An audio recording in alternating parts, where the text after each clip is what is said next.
эхлэхээс өмнө хэдэн бичлэгийг хамтдаа үздэцгээе.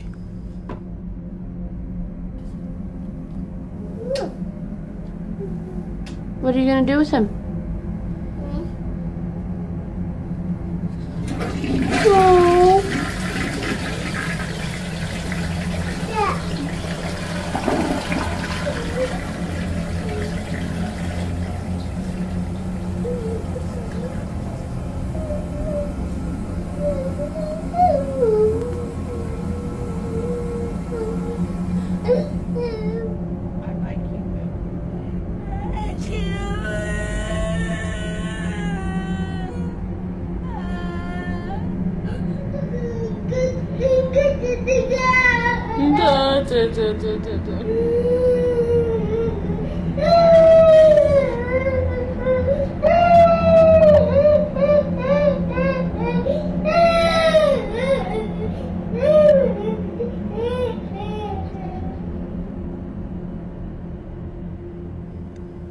Хэрвээ та загас болон ямарваа нэгэн амьтанд тэжээдэг бол тэднийгээ сайн асрах нь бидний хүлээсэн үүрэг билээ.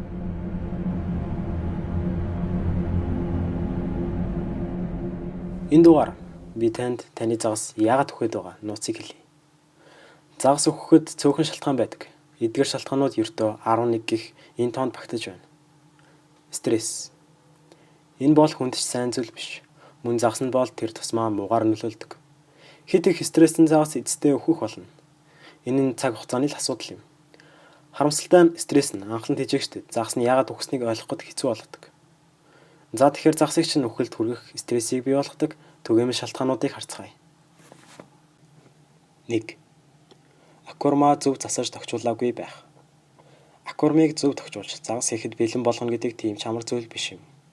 Туршлагатай юу хийж байгаагаа мэдэж байгаа биш л бол шинэ аквариумда 3-4 хоног загас хийхгүй байж усаа бэлдэх хэрэгтэй.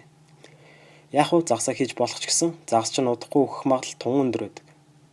Хамгийн ихэнд таны хүсэх ёстой зүйл бол аквариум чинь сайкл явагдсан байх юм. Тэгэхээр загас бол аквариум чинь амьдардаг цорын ганц зүйл биш юм. Эрүүл аквариумд хаягдл буюу загасны баас болон шээснээс гарах аммиак, нитрит гэх бодисуудыг задлдаг бактери байдаг. Энгийнээр хэлбэл энэ бактери нь загсыг чинь аюулгүй байлгадаг. Ердөө ганц асуудал нь энэ бактери шинэ аквариумд байдаггүй. Хэрвээ энэ үед загсаа хийвэл загас чинь стресстэд өөхөх болно. Тэгэхээр юу хийх вэ гэвэл аквариумда бактери хийх шаардлагатай. Энэ алхам нь загсаа худалдаж авахаас өмнө хийвэл хамгийн тохиромжтой. Монголын дэлгүүрүүд донд 4 номер хэмээн зарагддаг ашигтай бактери байдаг.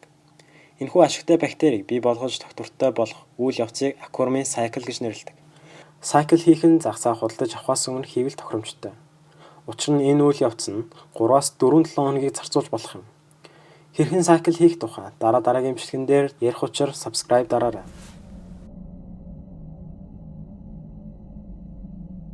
2. Таны аквариумын тохиргоо тогтчил загас нь чинь тохирохгүй байх. Тэжээж байгаа загасандаа зориулж тогшил болон тохиргоог нь тааруулах ёстой. Далайн загас цэвэр усанд хийвэл үхэхтэй адил. Дулаан усны загас хүйтэн усанд үхэх болно. Таны загас хараахан үхээгүй байгаа нь таны тохиргоо тогтчил зөв гэсэн үг биш юм. Загас чинь амьд байгаа мэт харагдаж байгаа ч маш их стрессцэн ч байж болох юм. Өмнө нь ярьсанчлан стресс нь эрт үхэхэд хүргэдэг. Бета буюу дайчин загасыг аваад үз. Бета нь нам, дөлгөөн, урсгалтай тогтмол усанд байх ёстой. Гэтэл хүчтэй фильтрийн урсгал бетаг стресстүүлж болох юм. Эсвэл плекот олон нуугдах газар хэрэгтэй. Ил хөл, хоосон, нуугдах газаргүй байвал стресстэй. Харин Африк циклид хатуу, шүлтлэг ус хэрэгтэй атал. Яг түүний эсрэг неон болон тетра төрлийн загаснууд зөөлөн хүчлэлэг усанд байх хэрэгтэй байдаг. Дискус 28-аас 31 градусын дулаан усанд амьдардаг байхад алтан загас 20-с 22 градуст амьдардаг байх жишээтэй. Загас болгон өөр байдаг тул худалдаж авахаас өмнө хоорондоо ижил температур, орчин, хүчлэлэг, шүлтлэг, тогтмол усны болон хүчтэй урсгалтай гих зэргийг судалж байж авахгүй бол нэг загас нь эрүүл сарвал цоглог байгаад байдаг. Гэтэл нөгөөх нь стрессэж улмаар өөхөх аюултай. 3. Аквариум чинь хэд жижиг байх. Аквариум чинь хэд их загас байна уу? Аквариумын чинь тохиромжтой хэмжээнээс хэтэрсэн хэд олон загастай байна гэдэг бол маш олон шалтгааны улмаас загасны чинь хувьд цаазаар авах ял гэсэн үг. Нэгт өмнөх хэсэгт ярьсан ашигтай бактерийг санаж байна уу? Хортой бодисыг заалж аквариум эрүүл болгодог тэр бактери. Тэгэхээр тэр бактери маань нэг удаад задлах чадвар нь хэмжээтэй. Ерөнхийдөө фильтр болон аквариумч нь хэдий ч нэ том байна, хог хаягдал хортой бодисыг задлах бактери илүү их байна гэсэн үг.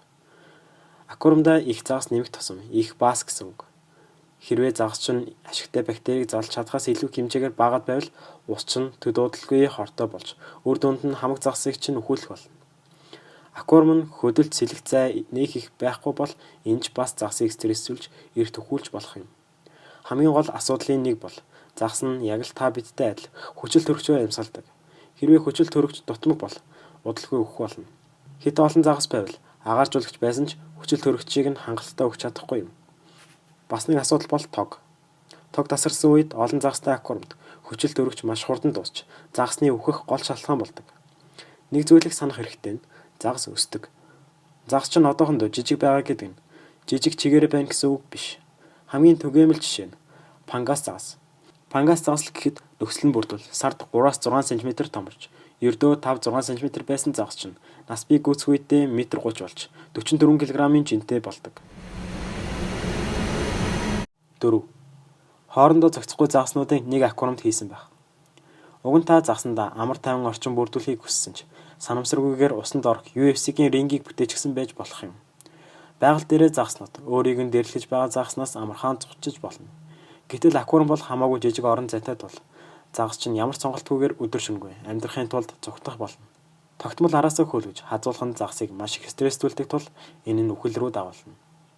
Ямар нэгэн загас авах гэж байгаа бол тэр загас таны загастай зохицох эсхийг заавал судлах хэрэгтэй. 5. Загасныхаа хоолыг ихтүүлэх. Бас нэг элбэг тохиолддог үхэл бол хоолыг нь хэтрүүлж өгөх. Загас анхлан тийжэж байгаа хүнд загас хэр бага иддэг гэдэг нь үргэлж сонирн байдаг. Хэтрүүлж хооллох нь загас чинь аюултай байдаг гол шалтгаан бол аквариумын чинь усыг загас чинь аюултай түвшинд авчирдаг. Энгийнээр хэлбэл загасны идсэн зүйл буцаж гарах ёстой. Хэдий ч нэ их хоол идэн төдий ч нэ их баана. Мөн идэгдээгүй үлдсэн хоол хаягдал болж аммиак ялгаруулна. Бас нэг зүйлийг сануулж тань. Та загасаа зөв хоолоор хооллож байгаагаа мэдэх хэрэгтэй юм. Жишээ нь махан идэгчд буюу хоолных нь ихэнх хэсгийг уург эзэлж байх ёстой загас. Зам идэгч чинь загасны хоолоор удаан амьдрахгүй. За ингээд үлдсэн 6 шалтгааныг part 2 дээр хүргэх болно. Илүү ихийг үзхийг хүсвэл subscribe дараарай. Peace.